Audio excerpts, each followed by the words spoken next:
ഇന്ന് നമ്മൾ ഉണ്ടാക്കാൻ പോകുന്നത് ചിക്കൻ ചുക്ക. അതിനായിട്ട് ആദ്യം 4 സവാള ചെറുതായി അരിഞ്ഞ് നമ്മൾ ഫ്രൈ ചെയ്തെടുക്കണം. അതിനായിട്ട് ഒരു ഫ്രൈ പാൻ വെച്ചു. ഗ്യാസ് ഓൺ ചെയ്യണം. എണ്ണ ഒഴിക്കണം.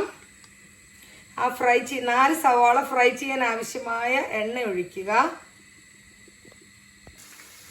സവാള നന്നായി ഫ്രൈ ചെയ്തെടുക്കണം. അങ്ങനെ നമ്മുടെ സവാള ഇപ്പോൾ നന്നായി ഫ്രൈ ആയിട്ടുണ്ട്. ഇനി ഇത് അതിൻ്റെ അകത്ത് കിടന്നാൽ കരിഞ്ഞു പോകും. അപ്പം നമ്മൾ എടുത്ത് അങ്ങോട്ട് മാറ്റി വെക്കണം. നമ്മളൊരു ഫ്രൈ പാൻ അടുപ്പത്തേക്ക് വെച്ച് 2 സ്പൂണ്, ഫ്രൈ പാൻ ചൂടായി കഴിയുമ്പോൾ 2 സ്പൂണ് വെളിച്ചെണ്ണ ഒഴിക്കുക.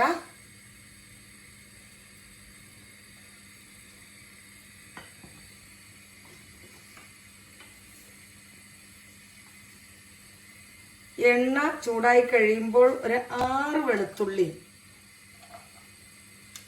ഒരു കഷ്ണം ഇഞ്ചി, ഒരു 3 പച്ചമുളക് നെടുകെ കീറിയത്, കുറച്ച് കറിവേപ്പില, ഇതെല്ലാം കൂടെ ഇട്ട് ഒന്ന് വഴറ്റിയെടുക്കുക. ഇഞ്ചിയും വെളുത്തുള്ളിയൊക്കെ ഒന്നായി കഴിഞ്ഞ് കഴിയുമ്പോൾ നമ്മൾ സവാള ഇട്ട് നന്നായിട്ട് വഴറ്റിയെടുക്കുക. ഇപ്പം സവാള നന്നായിട്ട് വഴണ്ട് കിട്ടി. സവാള വഴണ്ട് കഴിഞ്ഞ് കഴിയുമ്പോൾ നമ്മൾ തീ ഏറ്റവും കുറഞ്ഞതിൽ നമ്മൾ വെച്ചിട്ട് വേണം നമുക്ക് പൊടികളൊക്കെ ഇടാനായിട്ട്, നമ്മുടെ മസാലപ്പൊടികളൊക്കെ ഇടാൻ. ഒരു 1/4 ടീസ്പൂൺ മഞ്ഞൾ പൊടി,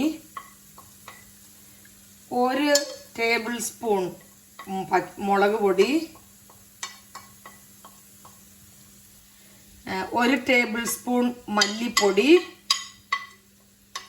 1/2 ടേബിൾ സ്പൂൺ ഗരം മസാല, ആവശ്യത്തിനുള്ള ഉപ്പ്, ഇതെല്ലാം കൂടെ ഇട്ട് നന്നായിട്ട് ആ മണം മാറണ വരെ, മസാലയുടെ മണം മാറണ വരെ നന്നായിട്ട് ഇളക്കണം. ഇപ്പം മസാലയുടെ ആ പച്ചമണമൊക്കെ ഒന്ന് മാറി അത് കഴിഞ്ഞ് കഴിയുമ്പോൾ നമ്മൾ തക്കാളി, ഒരു 3 തക്കാളി, 3 വലിയ തക്കാളിയാണ് ഞാൻ അരിഞ്ഞതിൻ്റെ അകത്തേക്ക് ഇടുന്നത്. ഇനി നന്നായിട്ട് ആ തക്കാളി ഒന്ന് വഴറ്റിയെടുക്കണം. ഇപ്പം തക്കാളിയൊക്കെ നന്നായി വഴണ്ട് കഴിഞ്ഞു. ഇനി നമുക്ക് നമ്മുടെ ചിക്കൻ ചേർക്കാം. മീഡിയം സൈസായിട്ട് കട്ട് ചെയ്ത 1 കിലോ ചിക്കനാണ് ഞാൻ ചേർക്കുന്നത്. 1 കിലോ ചിക്കൻ്റെ അളവാണ് ഞാൻ ഈ പറഞ്ഞതെല്ലാം. ചിക്കൻ ഇങ്ങനെ നന്നായി ഇളക്കി നമ്മൾ അടച്ചു വെക്കാം. ചിക്കനിൽ നമുക്ക് വെള്ളം ഒഴിക്കേണ്ട ആവശ്യമില്ല, കാരണം ചിക്കനിൽ നിന്ന് തന്നെ ആവശ്യത്തിനുള്ള വെള്ളം ഇറങ്ങിക്കോളും.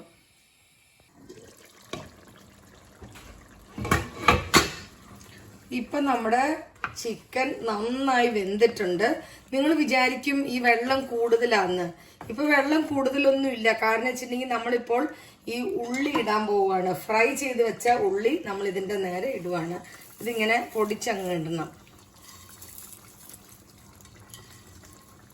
പൊടിച്ചിട്ടിട്ട് നന്നായിട്ടൊന്ന് ഇളക്കി നമ്മൾ അടച്ചു വെക്കുക. അപ്പം നമ്മുടെ ചിക്കൻ ചുക്ക റെഡിയായി.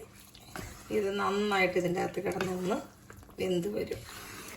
ഈ സവാളയെ ഫ്രൈ ചെയ്യുന്നതിലൊക്കെയാണ് ഇതിൻ്റെ ടേസ്റ്റ് ഇരിക്കുന്നത്. എരിവ് കൂടുതൽ വേണ്ടവർക്ക് ഇപ്പോൾ വേണമെങ്കിൽ ഒരു ഇച്ചിരി കുരുമുളക് പൊടി ഇടാം. ഇവിടെ അങ്ങനെ ഇത്തിരി എരിവ് ഇവിടെ ആർക്കും ഇഷ്ടമല്ല, അതുകൊണ്ട് ഞാൻ കുരുമുളക് ഇടുന്നില്ല. ഈ കറി നമ്മുടെ നെയ്ച്ചോറിൻ്റെ ഒപ്പം വളരെ ടേസ്റ്റാണ്. ചപ്പാത്തിയുടെ കൂടെയും കഴിക്കാം നമുക്ക്, പക്ഷെ നെയ്ച്ചോറിൻ്റെ കൂടെയാണ് ഏറ്റവും ടേസ്റ്റ്. എല്ലാവരും ഇതൊന്ന് ട്രൈ ചെയ്ത് നോക്കണം. എല്ലാവർക്കും ഇഷ്ടപ്പെടും. Okay, thank